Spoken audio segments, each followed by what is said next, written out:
ويقع فيها الخلاف. أما فيما يتعلق بألوهية الله أو ربوبية الله أو أسماء الله وصفاته أو ما يتعلق بالقضاء والقدر أو ما يتعلق باعتقادنا في أصحاب نبينا صلى الله عليه وسلم أو في أهل بيته الطاهرين وما إلى ذلك من مسائل الاعتقاد أو مسألة الإيمان، فكل ذلك أحبتي مما وقع الإجماع عليه، عدا مسألة الإيمان التي قال فيها أبو حنيفة وكذلك حماد بن أبي سليمان ومن يسمون بفقهاء المرجئة. هذه مسألة يلتمس لهم العذر فيها باعتبار كثرة حسناتهم. إذن مسائل الاعتقاد هذه لا يجوز فيها الخلاف، بل لا بد فيها من الاتفاق، إذ أنها مجمع عليها بين أصحاب النبي صلى الله عليه وسلم وبين الأئمة الأربعة ومن تبعوهم. ولكن الذي ينبغي أن يعلمه طالب العلم أنه قد يجد قولا لبعض الفقهاء من أرباب المدارس المذهبية الفقهية كقول مالكي أو شافعي أو حنبلي أو حنفي، فتجده يخرج عن أصول اعتقاد أهل السنة والجماعة فيقال هذا مالكي، نقول مالكي في المذهب والفقه، أما على العقيدة أو في مسألة العقيدة أو في هذا الأصل فقد خالف الصواب. وعليه لا بد أن يعلم طالب العلم أن في كل مدرسة فقهية ما يسمى بالعلماء المحققين، العلماء المحققين. فالعلماء المحققون هم الذين التزموا بأقوال الأئمة أرباب المذاهب. فالمذهب المالكي مثلا مذهب جليل القدر رفيع المكانة، لا يجوز لأحد أن يقدح عليه أو فيه، ولكن ثمة فقهاء من المالكية خالفوا الصواب في مسائل الاعتقاد. ماذا نصنع؟ نعود إلى من حقق أقوال الإمام مالك، وأبرز وأعظم من حقق هذه المسائل الإمام ابن عبد البر رحمه الله تعالى، فهو من علماء المذهب الكبار، وهو ممن حقق هذه المسائل وأقوال الإمام مالك في أمور الاعتقاد وهذه الأصول. إذن يكون الخلاف بعد ذكر الخلاف الديني بين الديانات وبين الملل، يكون الخلاف في مسائل الاعتقاد من الخلاف المذموم، لأن كثيرا من الناس ممن هو من الفقهاء أو من المفسرين أو من النحويين قد يكون إماما في فن من الفنون لكنه مخالف للصواب في العقيدة، بنى عقيدته على الرأي وعلى فلاسفة أهل اليونان وعلى قواعد علم الجدل وعلم المنطق الذي نهى عنه أئمة أهل العلم كالأئمة الأربعة ومن بعدهم. إذن ماذا نصنع نحن؟ نعود إلى هذه الأصول وإلى الكتاب والسنة وإلى أقوال الأئمة المعتبرين في مسائل الاعتقاد، فلا يجوز الاختلاف فيها. أما المسائل العملية، المسائل الأولى تسمى مسائل علمية، ما يتعلق بالاعتقاد يطلق عليها أنها مسائل علمية. أما المسائل العملية المسائل الفرعية فهذه يجري فيها الخلاف، والخلاف كثير وواسع، حتى أن أهل العلم اعتبروا الخلاف فيها منه ما هو داني ومنه ما هو عالي. قد نجد الخلاف في المذهب الواحد، في مذهب الإمام مالك مثلا تجد في بعض المسائل الفقهية الخلاف بين فقيه وفقيه، وكلاهما ينتسب إلى مذهب الإمام مالك. والخلاف هذا الفرعي حصل بين الصحابة رضي الله عنهم، لا أقول بعد وفاة النبي صلى الله عليه وعلى آله وسلم، بل في حياته يختلفون. ثبت في الصحيحين أن رسول الله صلى الله عليه وسلم حينما قفل أحزاب الكفر والشرك الذين طوقوا المدينة وحاصروها في غزوة الأحزاب، غزوة الخندق في العام 5 من الهجرة، حينما أرسل الله عز وجل عليهم الريح فشتتت شملهم وبعثرت جمعهم واقتلعت خيامهم وكفأت قدورهم وفرقتهم في الصحراء شذر مذر كتفرق الفئران، عاد النبي عليه الصلاة والسلام إلى بيته فهم بوضع لأمته أي سلاحه، فجاءه جبريل فقال: يا رسول الله، وضعت سلاحك وثيابك؟ فإني ذاهب الآن إلى بني قريظة لأزلزل بهم الأرض، مر أصحابك فليذهبوا. فقام عليه الصلاة والسلام، وكان ذلك في حدود صلاة الظهر. قام صلى الله عليه وسلم يخبر الناس وأن جبريل أتاه وأخبره أنه ذاهب إلى بني قريظة، أولئك المجرمين الذين نقضوا العهد وسينفذ فيهم حكم الله تعالى وخانوا الله ورسوله، فإنها من عادتهم، فهم متخصصون في نقض العهود وخفروا الذمة. قام عليه الصلاة والسلام يخطب في الناس، وأنه لا يصلين أحدكم العصر إلا في بني قريظة. واضح، لا يصلي واحد العصر إلا في بني قريظة. استحثهم على الإسراع عليه الصلاة والسلام، فخرج الناس بلا تلكؤ، وأسرعوا متجهين إلى بني قريظة لقتالهم وحصارهم، فما كان منهم إلا أن أدركتهم صلاة العصر وهم سائرون إلى بني قريظة، فانقسموا إلى قسمين. قال قوم: أما نحن فسنصلي، لأن الله يقول: حافظوا على الصلوات والصلاة الوسطى، وقد فسرها النبي صلى الله عليه وسلم في هذه الغزوة بصلاة العصر، وهو الراجح، وإنما قال ذلك من أجل أن يستحثنا وأن نسرع ونبادر. وقال آخرون: نأخذ بظاهر النص، ما دام أنه قال لا يصلين أحدكم العصر إلا في بني قريظة، نحن لا نصلي، وسنصلي إذا وصلنا إلى بني قريظة.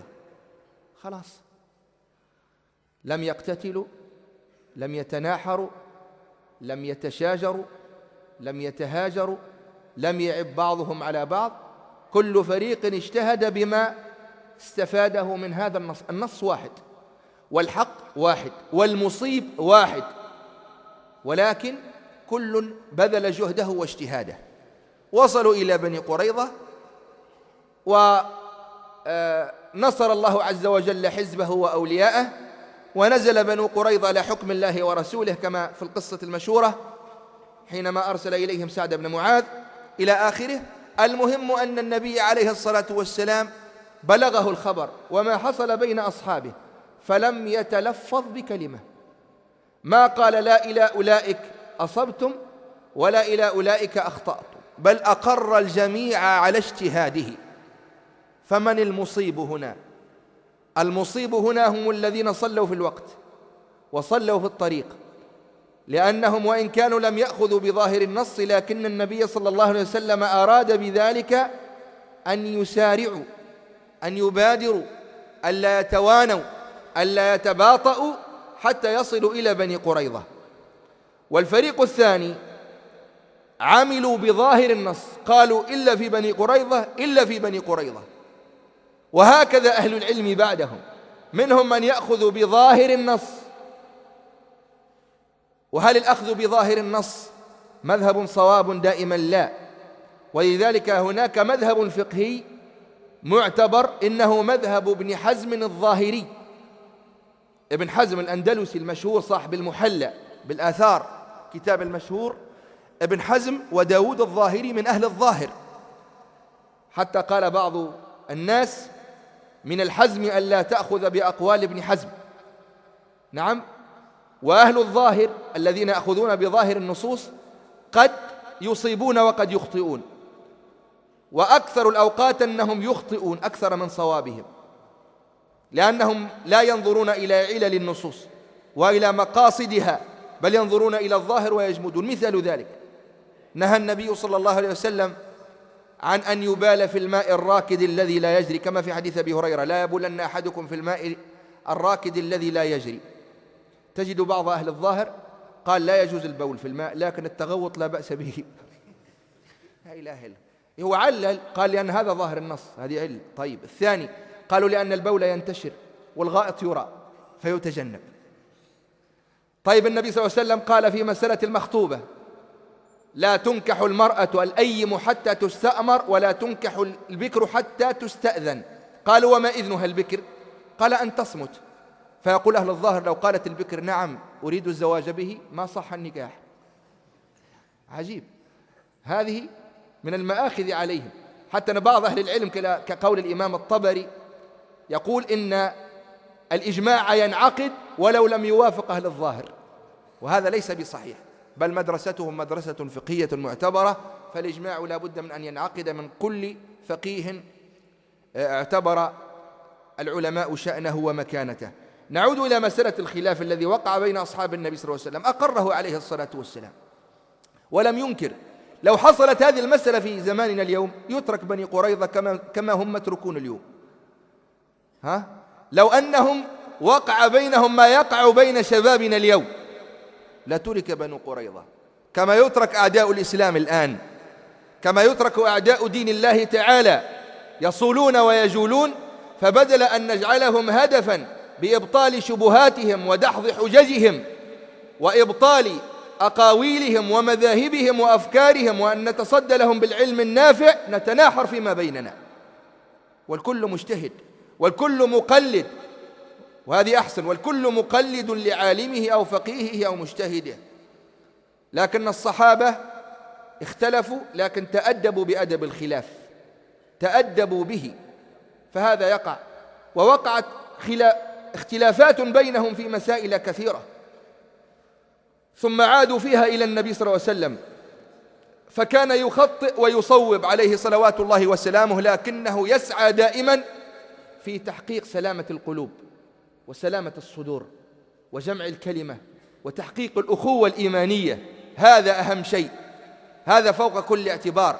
ووقع الخلاف بينهم بعد وفاته عليه الصلاة والسلام، اختلفوا في مسائل كثيرة، اختلفوا في موت النبي صلى الله عليه وسلم، فعمر أنكر ذلك وقال إن من قال إن رسول الله قد مات لأضربنه بسيف هذا. ما مات رسول الله، بل ذهب للقاء ربه كما ذهب موسى بن عمران، ولا يرجعن رسول الله ولا يقطعن أيدي وأرجل الذين يقولون إنه قد مات. قام أبو بكر فصحح له وقرأ عليه الآية وما محمد إلا رسول قد خلت من قبله الرسل أفإن مات أو قتل انقلبتم على أعقابكم. قال والله كأني ما قرأتها قبل اليوم.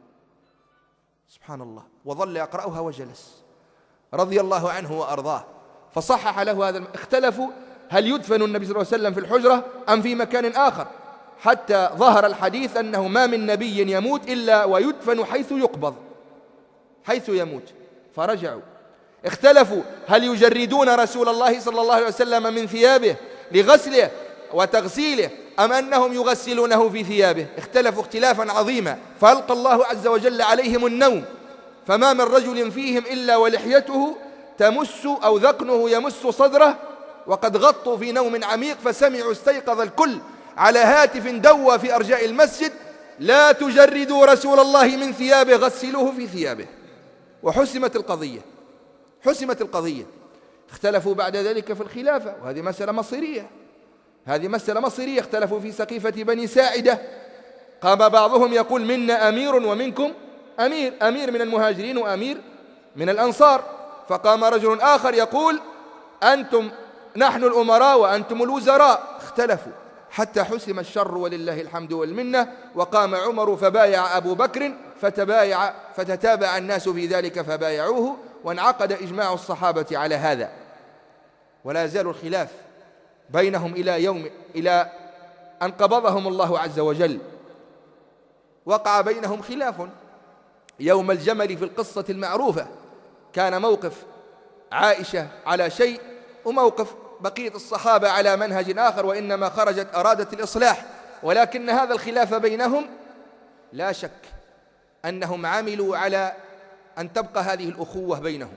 سمع عمار بن ياسر رضي الله عنه الذي كان في صف من؟